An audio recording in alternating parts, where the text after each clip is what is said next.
भारत, एक ऐसी भूमि जहां आस्था आप कह सकती हैं रगों में बहती है। आज हम एक बहुत ही खास आध्यात्मिक यात्रा पर निकल रहे हैं। हमारे पास कुछ जानकारी है, एक विस्तृत अवलोकन उन 12 पवित्र स्थानों के बारे में जहां भगवान शिव स्वयं ज्योति के रूप में हैं, 12 ज्योतिर्लिंग। तो चलिए इस जानकारी को थोड़ा और करीब से देखते हैं। हाँ, और ये समझना जरूरी है कि ज्योतिर्लिंग का मतलब क्या है। ज्योति यानी प्रकाश और लिंग मतलब प्रतीक या रूप। तो ये हुआ प्रकाश का दिव्य स्तंभ। ये शिव के उस निराकार अनंत रूप का प्रतीक है जिसका कोई शुरुआत नहीं, कोई अंत नहीं। ये सिर्फ मंदिर नहीं है। अच्छा। हाँ, ये असल में तीव्र आध्यात्मिक ऊर्जा के केंद्र माने जाते हैं। ऐसी जगह हैं जहां शिव की उपस्थिति वो सबसे प्रबल महसूस की जाती है, ऐसा कहते हैं। वाह! तो चलिए इस यात्रा की शुरुआत करते हैं पहले ज्योतिर्लिंग से, सोमनाथ, गुजरात। बिल्कुल, अरब सागर के किनारे। इसका इतिहास तो भव्यता और दुर्भाग्य से कई बार के विनाश का भी साक्षी रहा है। हाँ, और कथा भी है कि चंद्रदेव ने यहीं शिवजी की पूजा की थी अपने श्राप से मुक्ति पाने के लिए। बिल्कुल, और कितनी अद्भुत बात है ना कि पहला ही ज्योतिर्लिंग क्षमा और पुनर्निर्माण का प्रतीक बन गया। बिल्कुल सही कहा। और इसी कड़ी में अगर हम मध्य प्रदेश चलें तो उज्जैन में महाकालेश्वर। ये खास है क्योंकि ये एकमात्र दक्षिण मुखी ज्योतिर्लिंग है। दक्षिण मुखी, इसका क्या मतलब हुआ? मतलब इसका मुख दक्षिण दिशा की ओर है। आमतौर पर दक्षिण को यम की दिशा मानते हैं। तो ये स्वरूप काल यानी समय और मृत्यु पर शिव के नियंत्रण को दिखाता है।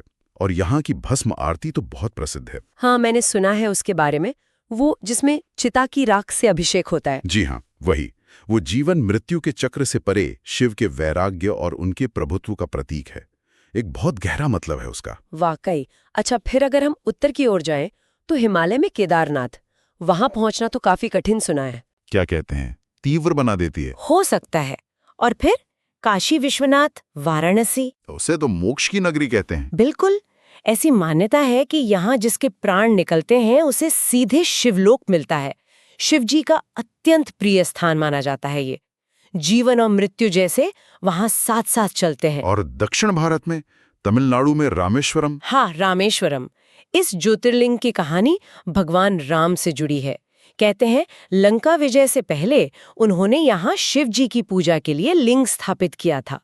ये एक तरह से उत्तर और दक्षिण भारत की आध्यात्मिक एकता का भी प्रतीक है। ले तो 5 हो गए, पर हैं तो 12। हाँ, बिल्कुल। चलिए बाकी 7 पर भी एक नजर डालते हैं संक्षेप में। हर एक की अपनी खासियत है। आंध्र प्रदेश में श्रीशैल पर्वत पर मल्लिकार्जुन है।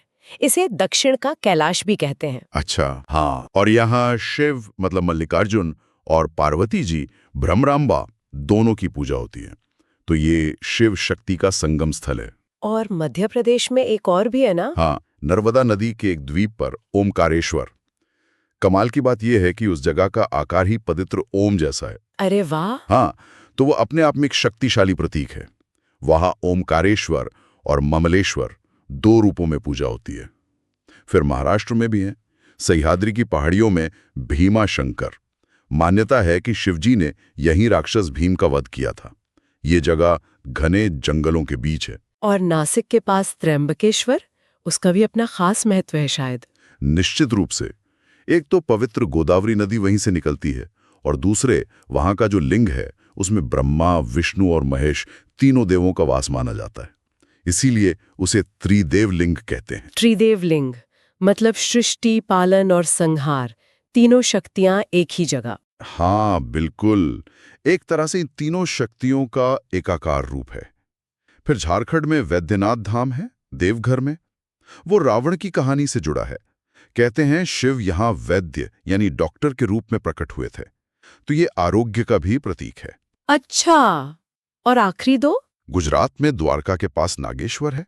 ये नागों के देवता के रूप में शिव के रक्षक रूप को दिखाता है। और अंत में 12वां ज्योतिर्लिंग महाराष्ट्र में ही एलोरा गुफाओं के पास घृष्णेश्वर।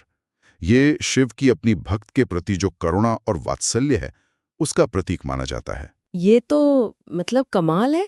कैसे ये 12 स्थल पूरे भारत में फैले हुए? पश्चिम में गुजरात से लेकर पूर्व में झारखंड, उत्तर में उत्तराखंड से लेकर दक्षिण में तमिलनाडु तक। हाँ, और ये सिर्फ भूगोल की बात नहीं है। हर जगह एक अलग कहानी है, एक अलग पौराणिक संदर्भ। शिव का एक अलग पहलू दिखता है। कहीं वो संहारक हैं, कहीं पालक, कहीं वैद्य, कहीं भक्तों पर कृपा करने वाले।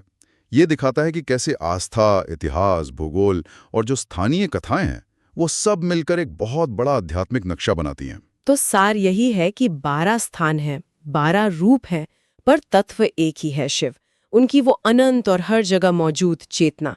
ये यात्रा सिर्फ बाहर की नहीं बल्कि शायद अपने अंदर उतरने की भी है। भक्ति, शक्ति और आखिर में एक तरह की हम आत्मिक शांति का अनुभव। और सबसे सोचने वाली बात यह है कि इन प्राचीन ऊर्जा केंद्रों का महत्व आज भी कम नहीं हुआ है। सदियों से ये लाखों लोगों के लिए न सिर्फ आस्था के केंद्र रहे हैं, बल्कि गहरे आध्यात्मिक अनुभव और एक तरह की अंदरूनी शांति पाने के स्रोत भी बने हुए हैं। बिल्कुल। और शायद यही वो बात है जिस पर हम सब सोच सकते हैं ना, कि आज की इस भाग-दौड़ भरी जिंदगी में इन पवित्र यात्राओं का, इन आस्था के केंद्रों का हमारी अपनी और हमारी सामूहिक चेतना के लिए क्या मतलब हो सकता है। कैसे ये स्थान, जो भूगोल और समय से भी परे लगते हैं, आज भी हमें उस परम तत्व से जोड़ने की शक्ति रखते हैं।